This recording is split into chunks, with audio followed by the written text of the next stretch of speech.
The last time I watched Atlanta was a couple of years ago, and directly after I made my Atlanta one-of-a-kind video. At the top of the month, I watched it again, and here we are. Being a carefully crafted surrealist dramedy, it provides a direct contrast to shows like Snowfall, The Wire, and the Power franchise, though much of their target audience is the same. Atlanta is so rich with a wealth of symbolic and figurative elements that there's something new to notice in every rewatch. This time I paid special attention to the relationship dynamics exhibited in the show, primarily those between Ern and Van and between Darius and Alfred.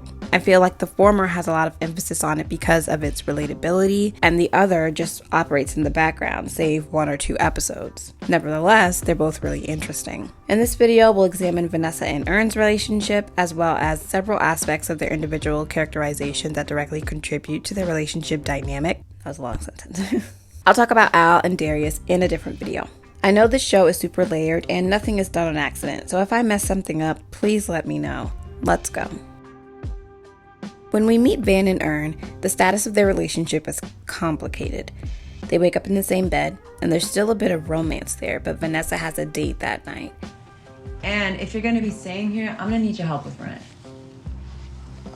I'll get it to you tonight. What time are you coming back? Oh, probably like 11. 11?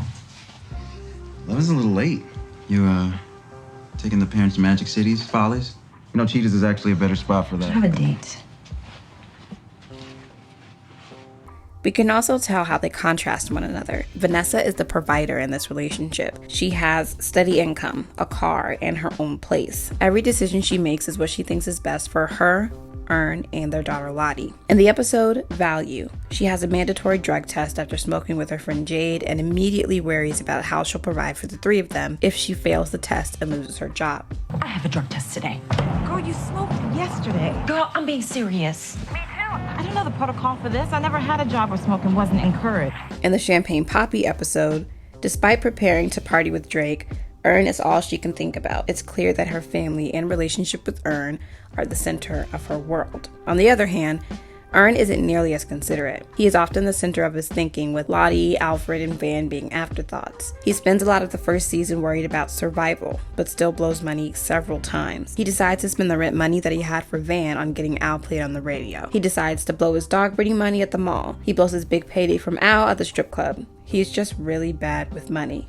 I'm fucking broke, dude. Also, look at his wardrobe compared to Van's. He wears the same thrift store t-shirts and jeans, except for the 3 times he wears a shirt and tie. These are the same outfit, by the way. Van's wardrobe isn't spectacularly unique, but she always looks well put together. Throughout these 2 seasons, we see Ern attempt to make compromises for Van, but they all go wrong. At the Juneteenth party, he lashes out because he hates the festivities. Wow, y'all gonna shoot up this party? Are you, Ern? No, I wasn't planning on it. Although I don't blame him. He ruins their strip club night by losing to Michael Vick in a foot race at the German festival. He's clearly disinterested in the culture and, by extension, Vanessa. It boils down to Ern not wanting to compromise, though Vanessa compromises for him without question.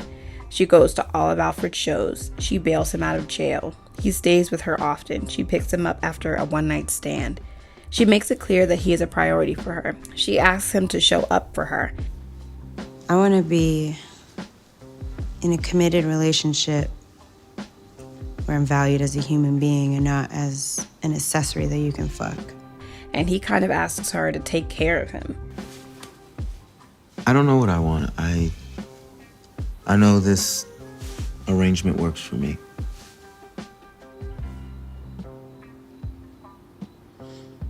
So it works for you. So you don't want to change anything. It's interesting because his parents don't stand for this behavior from him, so I'm curious as to where he gets it from. These are 2 people who love each other and are really good friends, but are unable to make the relationship work. Van acknowledges that Ern is a great dad, but a bad partner. Though it's disguised as pretending at the Juneteenth party, Ern acknowledges how hard Vanessa works and how great of a mom she is, but admits how he feels inadequate to Van and her expectations. And what do you do, Ern? Nothing.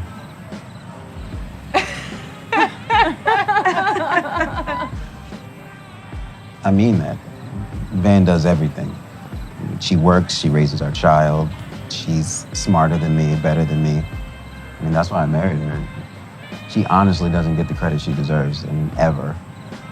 But that doesn't deter her from being what she is, which is a mother, a provider, and a partner.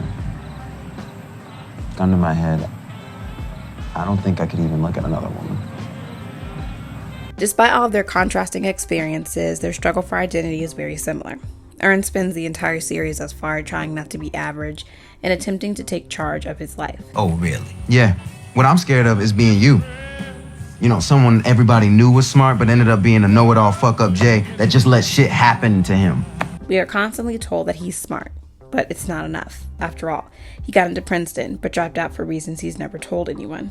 How's Princeton, by the way? Still on that y'all? 3 years alone, y'all? I guess. I think I know what happened. I really think you don't. Like, what happened to Princeton? I never asked. He tell you before me. Aside from being different in some way, we don't know what he wants, and I would argue that he doesn't either. In my previous video, I talked about Van's biracial identity, but she also struggles to define herself separately from Ern and Lottie. I don't know why you have to introduce me as Lottie's mom. You know my first name. Yeah, but And that's not all that I'm gonna be for the rest of my life, is Lottie's mom. Aside from being a mother and a girlfriend sometimes, who is she? It's not hard to see why she struggled with identity when she's constantly valued because of her status as a mom, girlfriend, or baby mama. These two operate a very relatable relationship, one that you've probably seen before. The difference being our ability to adequately sympathize with both parties, rather than only being able to understand one side of the situation. We get both. At the end of season 2, we saw that Van wanted to move to her mom's with Lottie, and Ern was headed to Europe with Al, Darius, and Clark County, symbolizing the two parting ways.